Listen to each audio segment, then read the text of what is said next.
Alrighty, we're here with April Wachtel, founder and CEO of Cheeky Cocktails.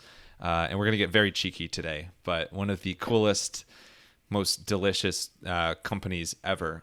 It's funny, we keep hearing, I have to stop myself because we've heard the term delicious so often over the past few months about our daughter Jamie, and I can't believe I just used it, but I think it's appropriate for your product as well. April, thank you so much for joining. How you doing today? I'm well. Thank you so much for having me. Yeah, of course, my pleasure. So we're gonna get into all things cheeky, but before we get into that, you have some Vermont ties I heard about, and actually you have some very early roots in the hospitality industry. Can you take us to what you were doing in Vermont in the hospitable world? Indeed, yes. So I grew up in Vermont. I started my hospitality career there. So I, at the ripe old age of 13, got a job in a family friend's bed and breakfast. I kid you not. By the way, is swearing okay on this pod? Yeah, of course. Okay. Yeah. I shit you not. They're Oh, thank the you. owners. Oh, yeah. Well, kid was a little soft, so go ahead. The owners were named Jack and Jill. So it was like the most idyllic of starts. So I was 13. I started doing kind of everything with them. My best friend worked there as well. And we did everything from serving to cooking to chambermaiding. And I started learning about like what people look for when they go to a bed and breakfast or on vacation. And then a year later, I got recruited as a busser for a restaurant called the Four Columns Inn. And so that's where I started learning about sort of more elevated cuisine, and the chefs there took it upon themselves to teach myself and the other young people who worked there about sweetbreads and quail and caviar and all these other crazy things. So that was my first beginning in hospitality. Oh my God. Real quick, where you were in Vermont, how far was that from like Manchester and Dorset? Not far. So both of those restaurant and inns, they were in Brookline and in Newfane. So southern Vermont, probably 40 minutes or so from Manchester. Okay, awesome. Small world. So I have a lot of great memories there, but my wife Dana and her family have like an unlimited amount of memories there because her grandparents, shout out Steve and Phyllis, for many, many years lived in like Manchester, Dorset, all those areas around Stratton. And they would go up like, all the year-end holidays, they would always be up there. And so like all of Dana's like best memories from growing up are in Vermont. So very, very cool. And she, attempted her best to teach me how to ski up there too. But I'm very amateur. Well, it's also, to be honest though, East Coast, very icy. So it's really... Yeah. That's what I said. That's why I fell so much. That's what I'm saying though, is you have to dedicate, like you have to really commit to multiple days on your butt sliding down the mountain before you have anything to work with. So I don't blame you. Totally. And an exceptional state for craft beer, which kind of ties to our conversation. Yes. Yes. Kind of adjacent, but maybe for another time. So you said at the ripe age of 13, were you like, before you started helping out there, did you have any interest in hospitality? Well, there was a brief moment, which actually this is probably my actual like first glimpse at this. One Thanksgiving, a couple of my friends apparently were volunteering to serve food at a church in Newfane, Vermont, and they asked if I'd help, and I was like, this is like a nice thing to do, so I did as well. And I remember at the end, like, we didn't get paid. Again, it was pure volunteer work. But people had left tips. And so at the end, I think we each made $15. And I was like, wow. Like 12-year-old eyes bug out. Account for inflation. That's like 15,000. Yeah. So that was really, I think, the first moment where I was like food, community, connection, money. Unfortunately, over years it was not gobs and gobs of money, but it definitely got me interested, and I really felt like I was, helping other people connect, and that is something that stayed with me over all these years. So let's continue helping others connect. Let's get to Cheeky Cocktails. Yes. And first of all, just the name is fun and cheeky and memorable. So you did well there. But thank you.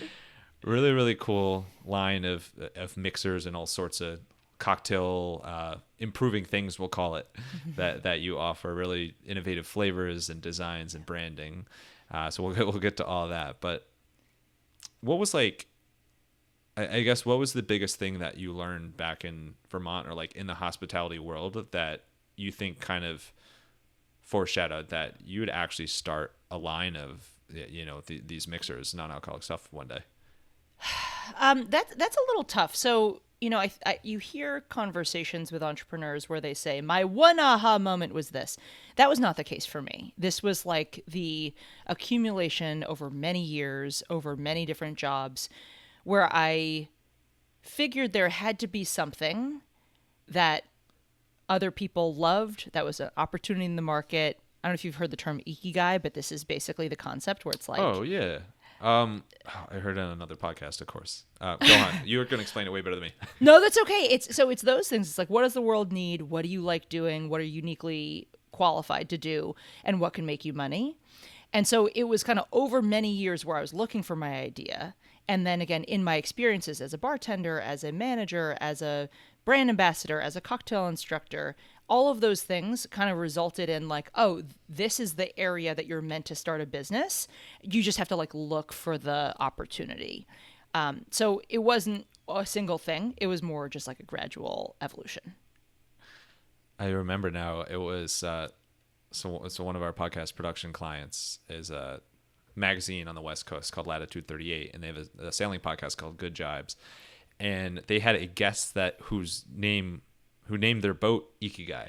And so we like learned the background of that. So I can't believe it's come up again. It's a small world. So good. Well, I think honestly, I think it's so important though, because part of my path to founding my own business was like, I don't want to get stuck in corporate hell. Like I want to write the story of my life. And I was seeing so many of my friends say, oh, well, I'm just going to get a corporate job. Like, I'm just going to phone it in because, like, I got to make money. And I also have to make money. But I was like, this can't be the only way to do it. And so I think, this whole entrepreneurial process, and one of the things that I love about talking to other entrepreneurs, too, is that you're meeting people who have looked at ways to craft their story that is outside the norm and that has to like implicitly lean into this concept of ikigai, because if they weren't making any money, they would not be in business any longer. So here we are, the survivors so far. Yeah, exactly. And I'm totally from the same mindset. I mean, I started out my career in the corporate world and learned a ton there, and very grateful for that experience for a few years. Over time, I had this nagging sensation of like, I feel like I'm living somebody else's life. Like, this is not true to me. Like, I need to do something more entrepreneurial. And so I figured I would, start a podcast and interview April. This is how we got here today. This was the mission from day one. I was like, I need to interview her. So I know you had we kind of skipped through a lot of steps, but you had many stops in the bartending and mixology world. What is it about like mixers particularly that kind of always intrigued you? So it wasn't that it always intrigued me, but as I got deeper and deeper into the craft cocktail and then spirits world, what I noticed is there's a gazillion different spirits out there. The vast majority of them are high quality, but for example, when I was teaching my cocktail classes, students would always say, well, what do I do if I want to like outfit my own home bar? And all the cocktails that I'd teach them had these, ingredients made from scratch, like house-made syrups and fresh squeezed juices. And so when they'd ask that question, it was easy for me to say, well, choose a vodka, a gin, a tequila, a whiskey, a blah, blah, blah. Buy those.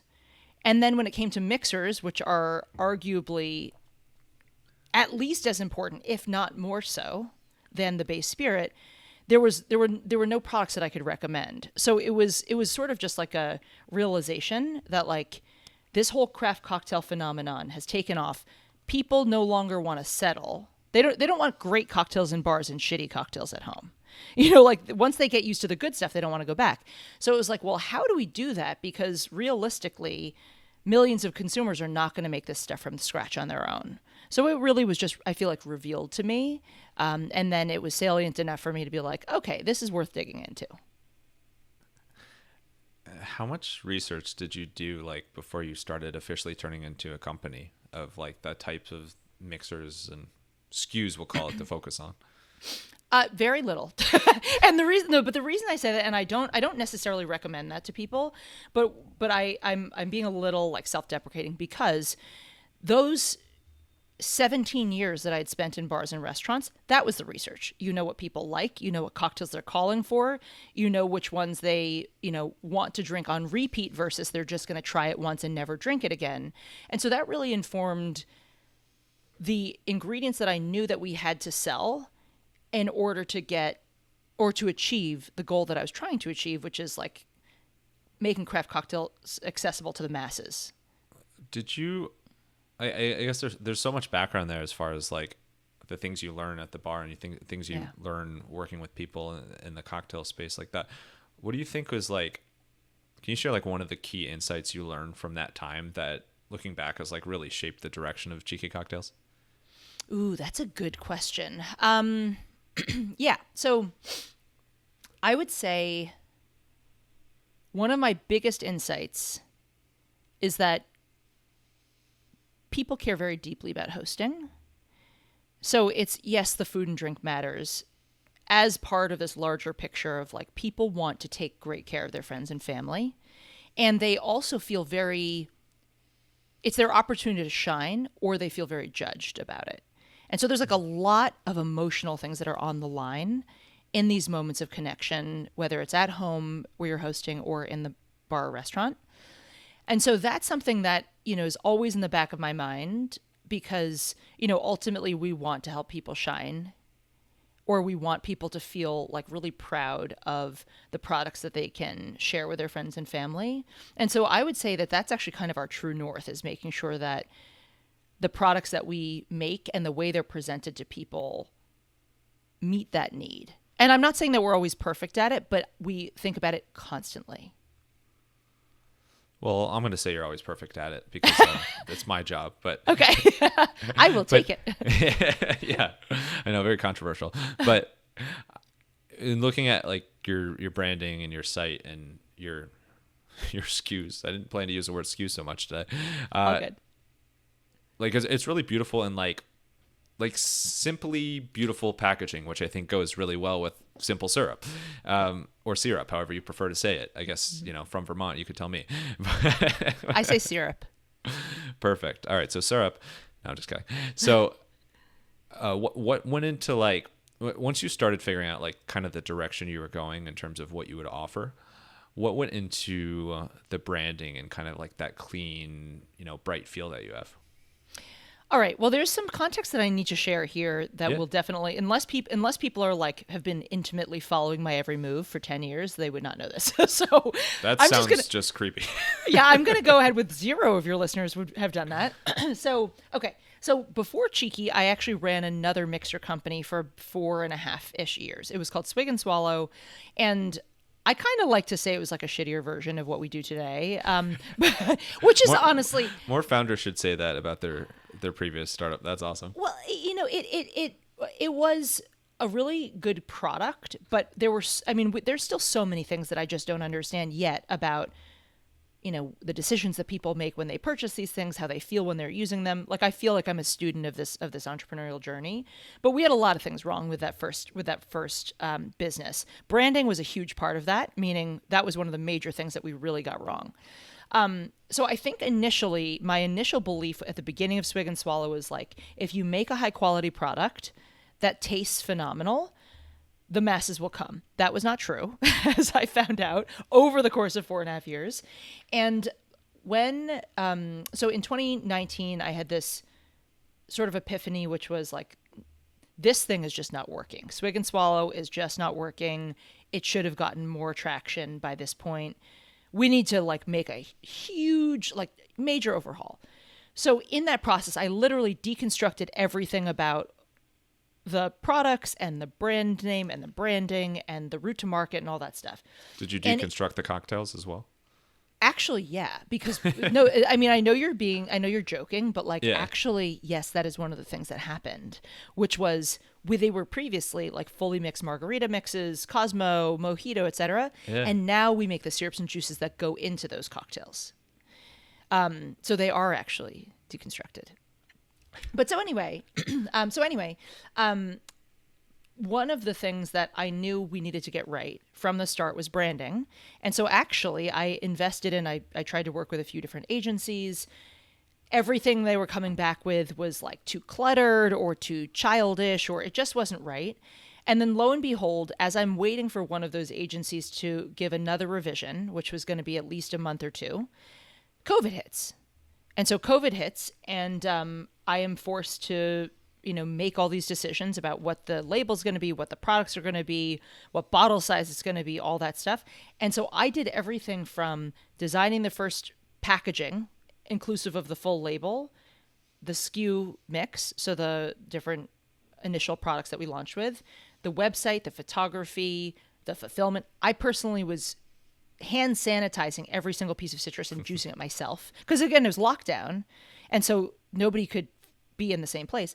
So long story short is this was, as I kind of just like thought very rapidly at that time, like what really communicates like what I want to communicate, which is like, this is a high-end product that can be paired and complements premium spirits or like a fancy back bar, but doesn't steal thunder from the other products. The net result was just simple, clean, and a prioritization on the logo and emphasis on the name, like a recognizable logo for Cheeky. So that was the process. Well, in terms of prioritization as well, which is tough to spell out all those words. I didn't even say that right. Spell out all those words. You see how challenging it is. Yes. You've had to prioritize what syrups and juices you actually choose as part of your offering or as part of your assortment as well. And you kind of hinted earlier that like there are so many different potential cocktails around the world. Like if you were just gonna sit there and rattle them off, we'd be here for 5-6 years straight. Yeah. If you were to list all of them. So like if you look at your offering today, again, it's like really clean and it's really like, you kind of have the main ones that you offer. And I think for anybody like me who's a fan of cocktails, but not like, I have very limited experience like making them myself. There's kind of the main mixers and juices that you'd expect there, but also you have some really like creative outside the box ones as well. How, to date, have you been able to kind of refine what you actually offer and find like the mix that's working for your customers? Yeah. So the initial SKUs that I wanted to launch, they were like all the highest volume or most called for, most required ingredients in the top cocktails in the world. So if you actually look at our product line right now, our 10 flavors, well, it should be 9 flavors, but we have one limited edition that's live right now. So 10 flavors you can use to make 30 of the top 50 cocktails globally, plus obviously hundreds of thousands of signature cocktails as well. So these are the core ingredients. So 100% lemon and lime juice that's shelf stable, but no additives or preservatives of any kind. 1-to-1 simple syrup, 2-to-1 honey syrup, 3-to-1 agave syrup, etc. So there's those. And then the reason that we have more complex ones like our best-selling espresso syrup and decaf espresso syrup, our hot honey, our cranberry lemon syrup for Cosmos, the reason that we've got those products is because I started thinking, like, curious to know if our customer is artisanal, or are they like which elements are resonating with them about the brand. And I think that every brand owner should be doing a ton of testing about like the way that we're doing this too. So we'll launch a bunch of different products like the espresso, or like we launched a salted Marcona almond orgeat, and then the hot honey, and all these different products to kind of test the boundaries of like what's appealing, what's unappealing, what price point is too high, what's too low, etc. And then the best performers just stick around. So that's it. Yeah, in a nutshell. So you're doing sounds like constant testing and learning as far as innovation and all that. Yes. How did I mean, you're really pioneering in a way, in terms of like a brand of these different types of mixers and juices together. Like I just think about kind of what you were saying before of how, even in your own experience as a bartender, like if people would ask you at the start how to make certain cocktails, it's like you have to buy all these different things, and like they're all different brands, and probably a lot of them are in different parts of the store or liquor store, wherever they are. Like you've really consolidated it in the best way. But of course, that comes with like a huge uphill battle as far as, educating consumers and like kind of carving out your own space there. What do you think has worked well, or maybe you can even share if there's something that hasn't worked well, kind of like pioneering and like spearheading your own kind of space for a brand here? Well, they often say that, the first mover does not always win. Oftentimes it's the second mover who learns on all the failures of the first to grow and succeed. Now Right, we are which is grateful. I'm slow moving at everything, so I'm naturally not first mover. perfect. Listen, that actually is probably a secret advantage for See? real, because you don't You're have to listening, fail on Dana? your own dime. Yeah. But no, listen, we are definitely not the first people to make syrups and juices, obviously. However, I do think that what we offer is quite distinct from all of our competitors. Because again, of the various nuances besides product quality and like the, complete lack of preservatives, even natural quote unquote flavorings, all those things, there's the benefit of being able to purchase all these products together, to understand that they were all created with a mixologist in mind, but also simplified enough so any consumer can literally infer based on the product, like some ideas of how to use it. So like people can figure out how to use a product that says lime juice on it or that says espresso syrup on it. So like all of that was sort of part and parcel of like the how do we make this really simple for our customers. I think to your question, which I think was more about like we have a lot of SKUs and we're testing, and like in some degree that's not been done before in this specific way. I think that it typically is obvious when you have a product that adds benefit, whether it's branding or revenue. And you can elect to lean into those products more, get the customer feedback on that, and then use that learning to build into the rest of your strategy. But of course, there's a ton of failure in this. And there's a reason that we retire products too, is it's like, maybe it's a great product, but the buyers, it's like, 1% of our normal customer base. So we're not going to continue making it. So it's just a lot of testing and learning, basically. Yeah, get your testing hat on. Yeah. What's been like the most surprising thing that you've learned from your customers so far you didn't know going in?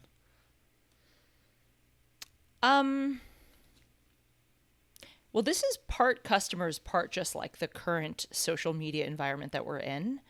I think founders always feel like, I've said this one thing 45 times. People are going to be sick of it. Guess what? 99% of your customers have never heard you say it once.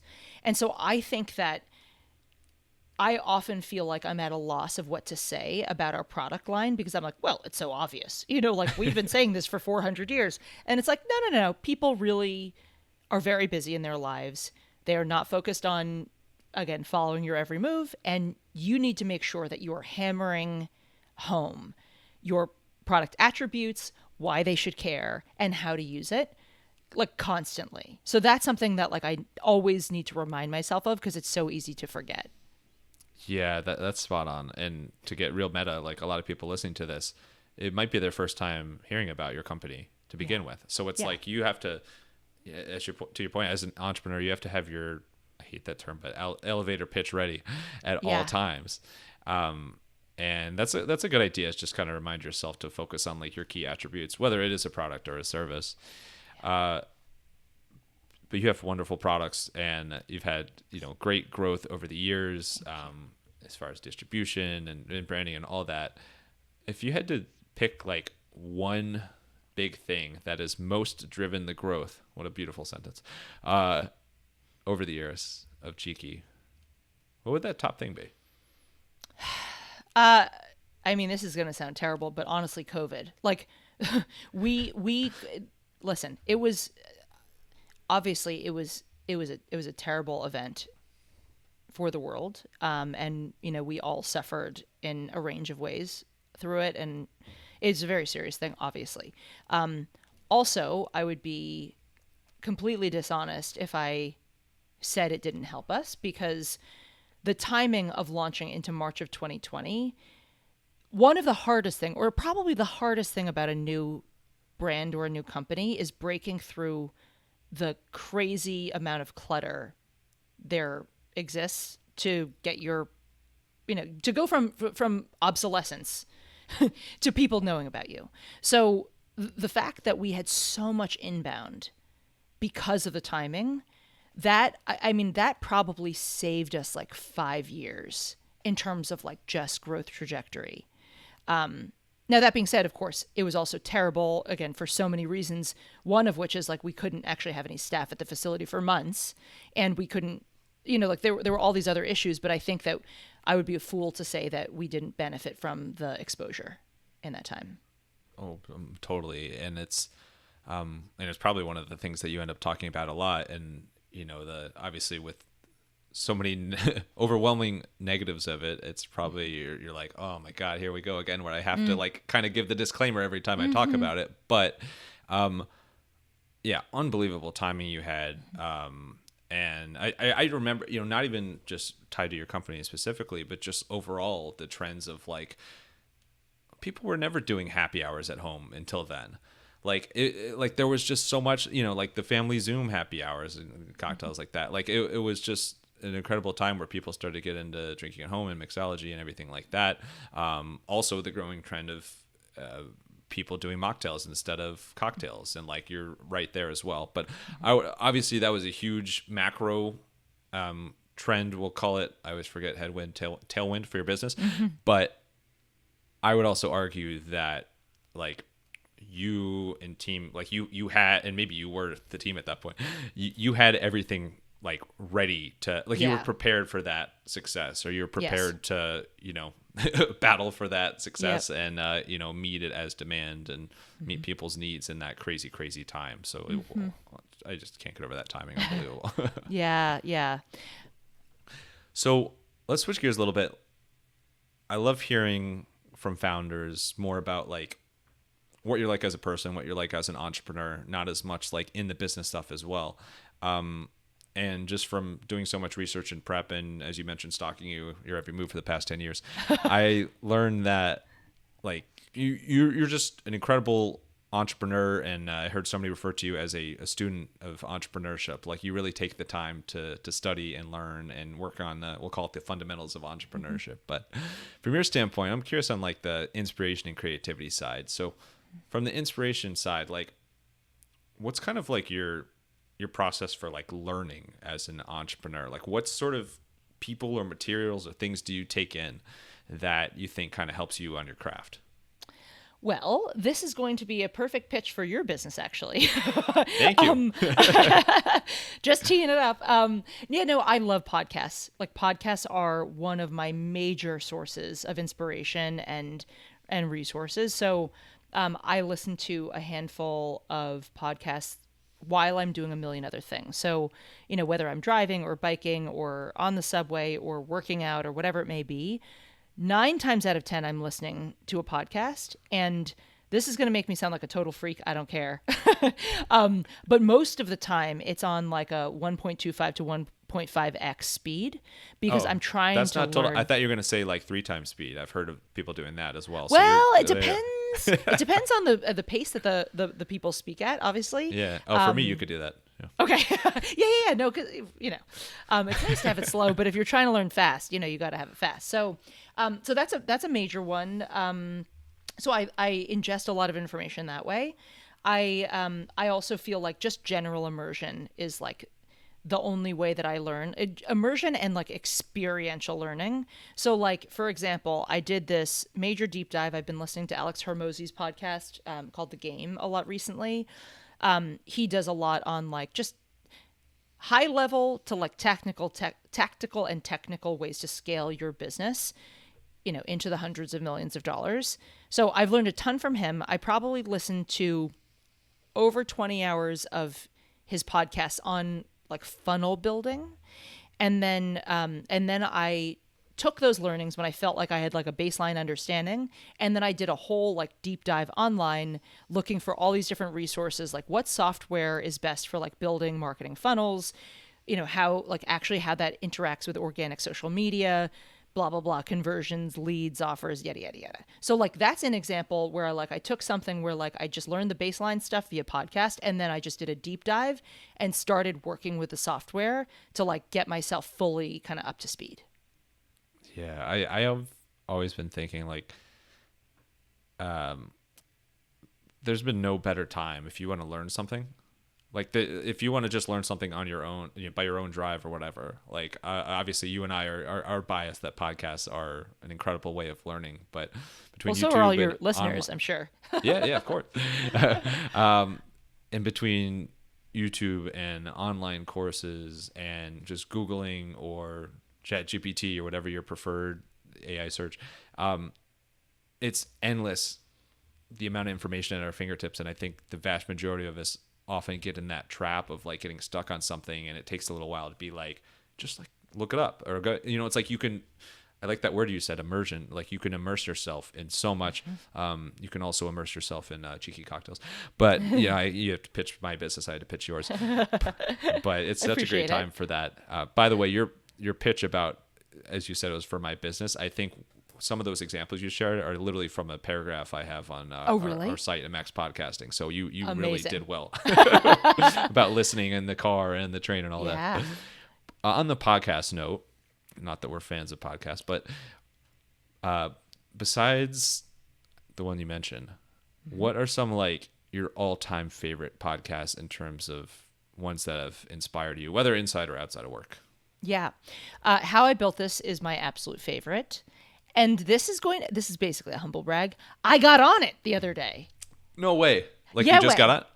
Well, I was in an episode. So they have they launched this advice line segment where like one of the established entrepreneurs comes back, and then with Guy Raz, the host, they give advice to somebody at an earlier stage. So I got on it. And it was amazing. Congrats. Thank you. Can I have your autograph?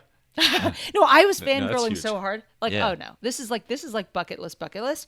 Yeah. And it was really helpful advice that they gave me. It was Guy and then Peter Rahal from RX Bar and now David Bar. And it was just really very cool. But anyway, I love all of Guy's work. How I Built This is incredible. I love the Gary Vee podcast. He is a very, very observant, intelligent person. And, it's not for every mood, nor is any podcast, but I love it. If you want to get fired up, he has you covered. Yeah, but he's like so like, I think even just his kind of more recent stuff about how social media we're now in the era of interest media, where it's like you can post a single piece of content and that piece of content is going to find the right people. So it's no longer about building up a huge accumulation of followers. Right. It's about the individual piece of content. I don't think I would have figured that out on my own. And so now that I hear it 1,000 times from him with such conviction, that's the sort of thing that really helps me grow. So those are I would say those two, in addition to Alex Hormozi's The Game, those are my top three. But there's like a lot of other ones. Like I love The Moth, True Stories Told Live. That's like an OG one. Yeah. OG. Oh my God, it's so good. I used to listen to a lot of On Being, which is like much more like, big questions, like big philosophical questions. And I love that one. So I think those are my top 5-ish. Well, we got a queued up for you. By the way, your appearance on How I Built This, what's the best way for somebody to find it? Like if they search your name, will that come up, or is it like a specific It might. I think it might. If not, it's the Advice Line episode with Peter Rahal. It was cool. Maybe a month ago, something like that. So like April 2025. Wow, this very surreal. So let's get surreally rapid fire. We're gonna wrap it up with some rapid fire Q&A. You ready for it? Yes. Yeah. Ready. All right, and this is like a special twist. This is like an all cocktail / mixologist version of rapid fire. So, all right. Let's get wild. Let's get cheeky, actually. Let's get cheeky. If you were a cocktail, what would your this sounds wrong. What would your cocktail consist of? What ingredients would be in a cocktail if this was like, this is the April cocktail? Ooh. So I love bitter, so I really want to say Negroni, but I'm not a bitter person. Ooh, so I love Negronis, actually. I love Negronis. I love They're Negronis. pretty polarizing, but They are. Yeah. And I think that generally as a human, I don't think I'm really polarizing. I think I'm more kind of go with the flow. I don't know. That's what I think about myself. I don't know. But I think one that's probably a little bit more accurate is maybe like a pineapple daiquiri, and not like a frilly one. I mean like a shaken daiquiri, so rum, lime, simple with a little dash of fresh pineapple is I think. Because I think it's like simple but serious, but also like a little fun. I'm not that fun. I'm moderately room fun. for a little. We got to keep room for a little fun in there somewhere. Exactly. All right. What would be your dream place to like be working behind a bar? Like, what would your dream view as you mix a cocktail be? Ooh. This is a really tough one. I'm not prepared to answer this. I would say somewhere that's like half mountain, half ocean. Oh. So like I Wow. when I was a teenager, I went to New Zealand and there were like amazing like mountainscapes behind and like stunning water views on the other side. So something like that where it's like beautiful nature but like not rugged. Yeah. So Dana's cousin Jared and his wife Jill, at the time of this recording, are on their honeymoon, and it's like a mix of Norway and Denmark. And in Norway, they did like all the fjords and all their Instagram stories that showed the beautiful water with the giant mountains next to it. It's like, you're right, that is like a perfect combination. It's just, Oh my God. just like so relaxing to hear dramatic. about it. Yeah. Totally. So that'd be fun to mix a cocktail with it. How about non-alcoholic? What would you say if somebody is either like done with alcohol, or I think the term was sober curious? Yeah. What is like a good mocktail to start with that is like, you don't need alcohol in this, it's tasty? So I have two sort of complementary views on this. One is like just using Cheeky as the lens for this. You can make the same cocktails with Cheeky and a non-alc spirit as you can with Cheeky and foolproof spirits. So if somebody wants to start off with something familiar, like a margarita, they absolutely can replicate it and make a non-alc version. On the other hand, if somebody says, hey, I just want to like unleash my creativity, taste the ingredients, like whatever, 4 or 5 ingredients independently, and then come up with something totally novel that has no connection to a real cocktail, that's also like a perfectly exciting and accessible way to go about it. So I really am an advocate for like whatever you want to do that like again meets your need. But if you're somebody who wants like a little familiarity, starting with any of the classics, just made with, whatever Cheeky or whatever ingredients you have, and non-alc spirits is I think a great way to go. And then what is, and this obviously I'm assuming you can do this with Cheeky as well, but in general, what is a cocktail that if somebody wants to make it home and like really, really impress their friends, but like behind the scenes, it's not that complicated. Yeah. What would be a good example of that? Well, it's going to depend on your friends. It depends how, would you say how artisanal, how artisanal they are? Well, yeah, I mean, because again, there's different people with different standards. What I would say, I'm going to give you like a sort of sideways answer to this. Yeah, sure. I actually think the way to impress the friends is maybe by making the thing at least once before you serve it to them. And here's why. What I've noticed from all the students that I've ever taught how to make cocktails, people have a tendency to follow the instructions, but not necessarily taste the individual ingredients on their own unless it's recommended. So the best way to understand how these ingredients are going to combine is by tasting them individually and then making the baseline recipe and then adjusting it to your preferences. So that is, I think, a beautiful way to say, okay, I endorse this thing. This is well balanced to my palate. But then also offer people, like, if you want to add a little dash of, so like, let's just say we're making a classic margarita, or Tommy's margarita with tequila or a non-alc tequila, Cheeky lime, Cheeky agave. There's a lot of ways that you can adapt it to their palate and customize it for those guests. So you could say, oh, add a raspberry and muddle it to make it incorporate berry flavor, or add a dash of spice, or like muddle a jalapeno in there. Or so there's so many ways that you can adapt it so everybody feels like they have a unique thing. So that's actually my sideways recommendation. I appreciate it in any ways. So that reminds me of Tim Ferriss. I know you're a Tim Ferriss fan as well. And Yes. I'm reading I'm reading very slowly. I should be reading it on 3 times speed. The 4-Hour Chef. Just like, kind of like an older Tim Ferriss book right now, but like just when I have a few spare few minutes, it's really, really interesting. But like early on, he talks about like, if you want to get good at cooking and experimenting with like the different types of ingredients and how much to use, like try to just like everything you eat, try to just take a moment while it's in your mouth and think through like, what are these flavors? Where are these flavors coming from? Like is that rosemary? Like, that's salt. What's causing this spice or like umami flavor?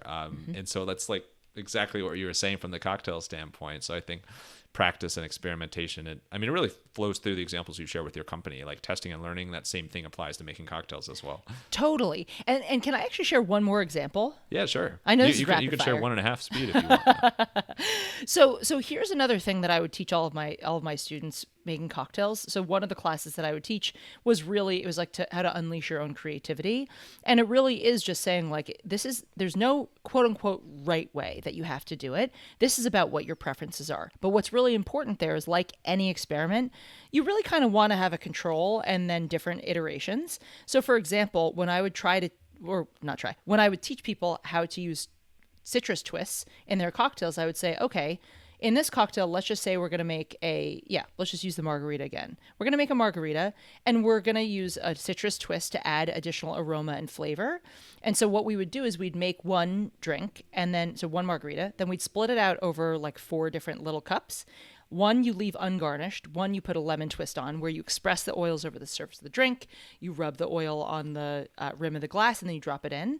So one's with lemon, one's with orange, one's with lime, and one's with grapefruit. And then you can see how much that affects the flavor of the cocktail itself. So I think that that's the sort of thing where like a tiny, tiny iteration makes a huge difference, but you wouldn't know unless you tried them side by side.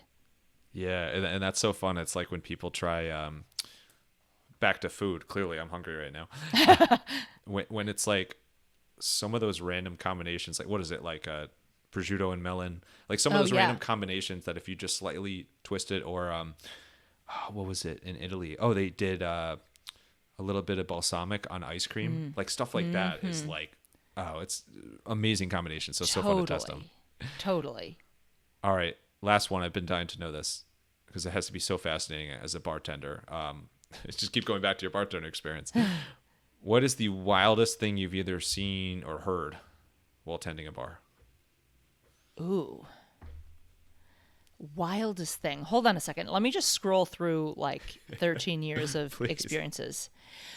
Well, this is like I was not actually bartending this evening, but this is probably the strangest thing that ever happened to me.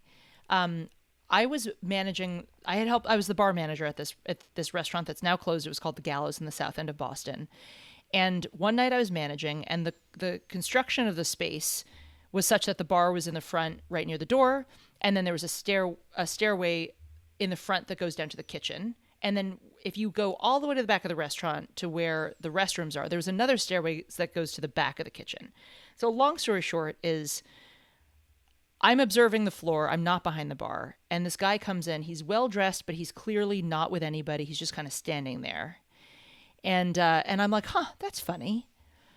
Fast forward to later, as we look at all of the footage in the restaurant later, he went to the back of the restaurant, went down the stairs, snuck into the office.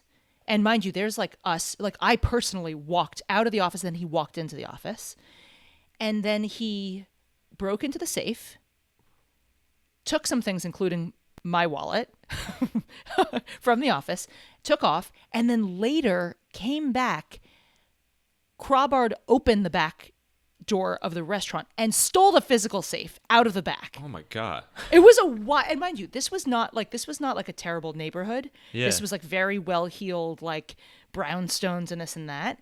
But that was probably the most bizarre thing that I've ever seen in replay, because it was like you have that gut feeling for a second where you're like, well, something's amiss, and then it's like, oh, guess what? He just crowbarred open the back door, like it took a 150-pound thing. Oh my God. Out. You sure wild. that wasn't just them filming the movie The Town?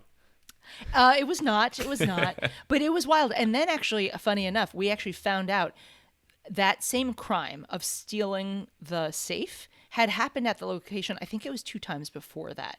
It's just it had never, in previous restaurant. It was wild.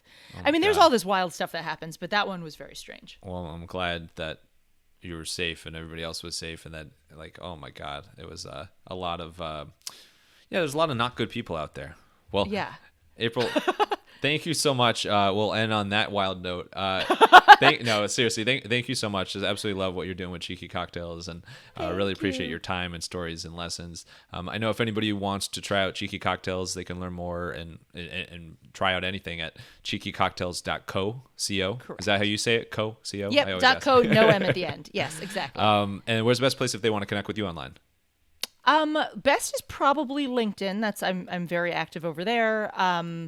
My personal Instagram doesn't have that much. I mean, it's like me lifting weights and climbing rocks and stuff like that. But I'm at Cheeky April on Instagram, and obviously we're Cheeky Cocktails everywhere on the socials. Yeah, no one wants to pay attention to Instagram. It's just me doing really cool stuff. So like, don't, okay. No, just kidding. All right, and last thing, final thoughts. If you had like a quote or word to live by, whatever you want, just one line, send us home here. Oh God, one line. I hope I don't misquote this, but it's the Mary Oliver quote, which is, "What are you going to do with your one wild and precious life?" Bring on the bongos!